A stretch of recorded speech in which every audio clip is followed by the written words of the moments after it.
Okay, here we have a new tip. A tip to diagnose dark amp draw.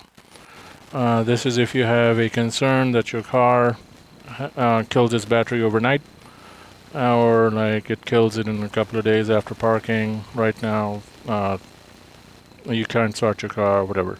So, the reason to choose this car is this is a Mazda 6. And it's an old model, doesn't matter, but interesting insect. Anyway, so in this case, the reason we selected this car is because it has a CAN bus network in it. Meaning we cannot do the old disconnect the battery and put a test lamp or something on there to do the test. It won't work. Can't work, because if you disconnect this battery, something in the network or any module, body control module, ECM, TCM, or the IPDM inside here will go off. When you connect it back, it'll try to come online. It'll be stuck in initializing, and you'll be chasing your tail all around. So, this is why we cannot disconnect that battery. Now, how can we do that test?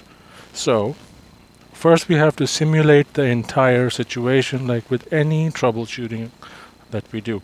Simulation is, you need to first identify where the fuse boxes are, because that is where we're going to test the draw. That is a pinpoint where we can use our tool, our multimeter, right here. Thin probes are required, not thick ones. So we have to identify the fuse boxes first. In this car, there's one fuse box here. There's one fuse box inside on the driver's side.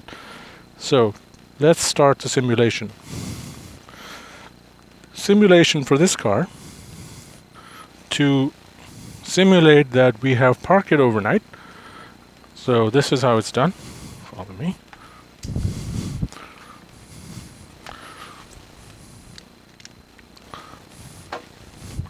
Here, that is our trigger for the dome lamp. See, the dome lamp is off. Right there. Those two shiny things are the lights. We've taped it shut. Reason to tape just this for the driver's side door is because this car's fuse box, there's one here, you can see that cover, and there's one up front. That's all. So if your car has any other fuse boxes, like in the trunk or under the back seat, you have to disable all of these according to how they're configured. In this car, it's a push button. Your car may have it in here. Like it'll be a contact in there. So you just take a screwdriver and push it. So you lock it up. This is actually a simulation to lock it up.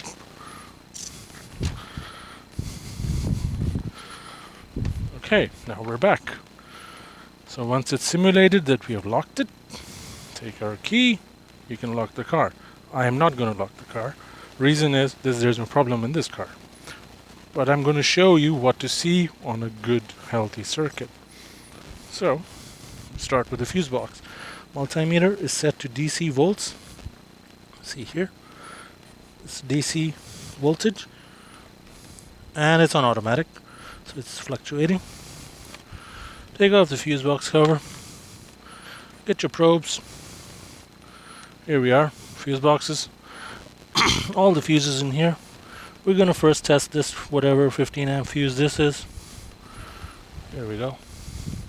Focus, please. There. And here we are. It went to 0 volts. Start focusing. It's focusing my wire. Beautiful. There we are. So we're going to do the next one. There. It starts, comes down, goes to 0 volts. Perfect. This is exactly what we want to see. Next fuse. There we go. It's not fully seated in. See? There we go. Came to 0 volts. This is exactly what we want to see. Next fuse.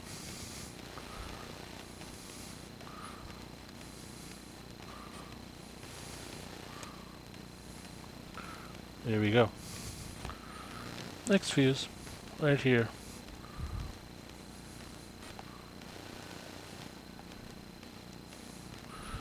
Starts, comes down, goes to 0.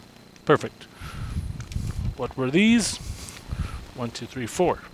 According to the fuse box diagram, these were fuel pump, engine, plus B, meaning standby voltage, which is the keep alive memory, TCU, stop lamp, and the hazard lamp. Hazard meaning both side blinkers. Here we go. So this is the way to test it. Do not disconnect your negative battery on a CAN bus car to find a parasitic voltage drop, also called a dark amp test. It won't work. You'll be chasing your tail all day long. You'll want to kill yourself. So, this is the way to do it.